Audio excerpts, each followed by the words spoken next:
All right, who are you taking photos of? Oh, I was just letting my daughter know my son's okay and that he. No, my question is, who are you taking photos of? I want you to know that I strongly considered your mother's letter, but when you look at your criminal history, it's not good at all. This clip starts with instant courtroom chaos. Someone's caught taking photos and the judge shuts it down fast. Then it pivots into a felon in possession case with drugs in the background. Watch how quickly this turns. Excuse me, the lady. Excuse me, you come forward. Yes, come. No, no, no, no. Come forward.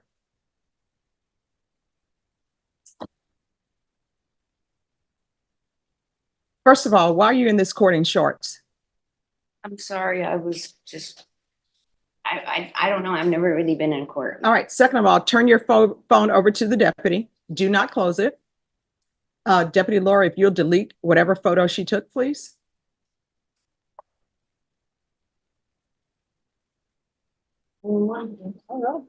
This is just. All right. Who are you taking photos of? Oh, I was just letting my daughter know my son's okay and that he. No, my question is, who are you taking photos of? All right. So Deputy Laura, if you put her in cuffs, since you want to be next to her son and put her in the box. I apologize, ma'am. I did. Oh, I appreciate your apology. I didn't know. All right. Put your phone's picture up back.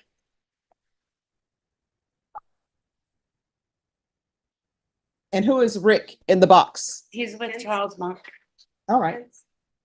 Well, I'm sure Charles Bunk will come back and take care of you, but for now, you're going to be in the box.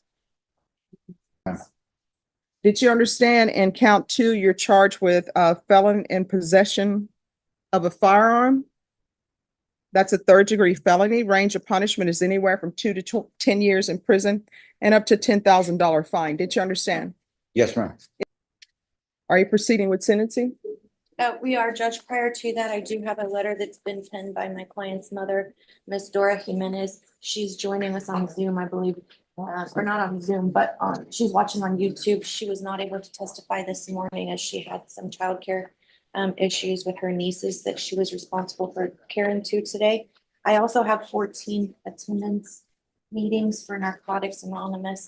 As the court's aware, part of the allegations in the indictment do allege use of narcotics. State, any objections? I'm sorry, any objections to the court reviewing the letters and the NA meeting submitted by defense? No objection, Your Honor. Okay. Court has reviewed the documents that you've submitted to court. Is there anything you wish to say on behalf of your client? Your Honor, just he is accepting responsibility. He is remorseful. He's made attempts to show he's part of the solution and not the problem here. By acknowledging responsibility in this matter, we're asking the court to consider the facts of this case, the circumstances, his entire cooperation with law enforcement throughout that investigation, and to show some leniency considering those facts and circumstances. All right, State, is there anything you wish to say with regards to sentencing?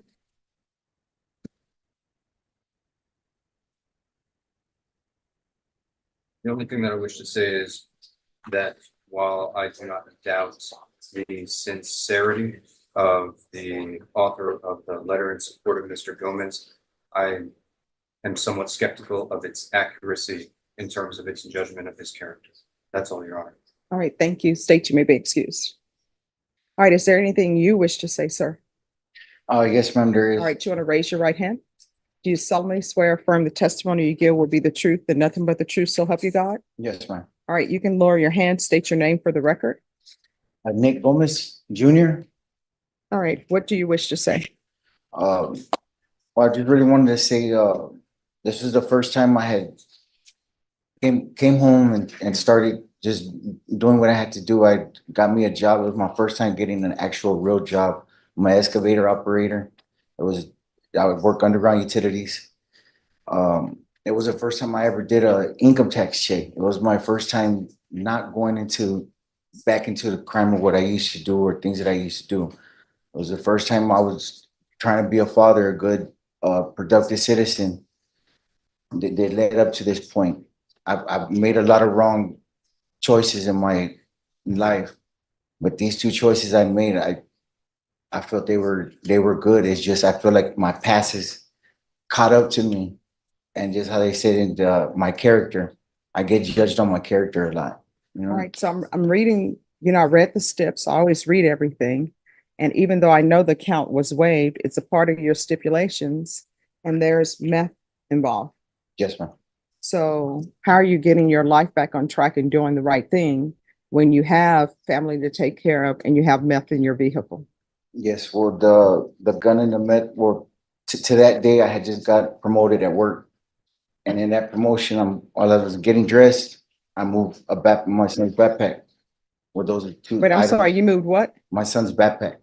All right, Those so you're two saying, items I find inside. So as I take it, I'm thinking, all right, well, being a dad, I gotta tend to this. I need to get this, but I also have a job promotion with all my foremans. So as I go, I pulled over to get sick. I had been working all that whole week. We're working that whole week, long hours. I pulled over, I went to sleep for a little bit, and that's when the call came in. I mean, I couldn't just stop what I was doing right then and then to tend to that right then and then. I had to do the job promotion. all right. And so you're saying, I'm not trying to place the blame No, on no, no, no. nobody I at all. understand. So you're saying you just grabbed the backpack and put it in the vehicle? No, once I found it, I just took it. So did you take the backpack or no? No, Okay. All right, is there anything else? Nothing further, Judge. All right, the court is going to find you guilty. The court is going to sentence you to 10 years in the prison, give you credit for any time served. All right, we can go off the record. I want you to know that I strongly considered your mother's letter, but when you look at your criminal history, it's not good at all. You've been to prison 2 times before. So in actuality, your minimum really is 25. So for you to have received 10 years, you'll still have time to get your life together and get it back on track. But you're not allowed to have any weapons. You're a convicted felon. You understand? yes, ma'am. All right, good luck to you. Thank you. You're welcome. Outcome: the court finds him guilty and sentences 10 years in prison, crediting time served, and notes his prior prison history heavily influenced the decision. The judge acknowledges the mother's letter, but the combination of weapons, meth allegations, and record outweighed mitigation. If you want more real courtroom breakdowns, like, share, comment, and subscribe.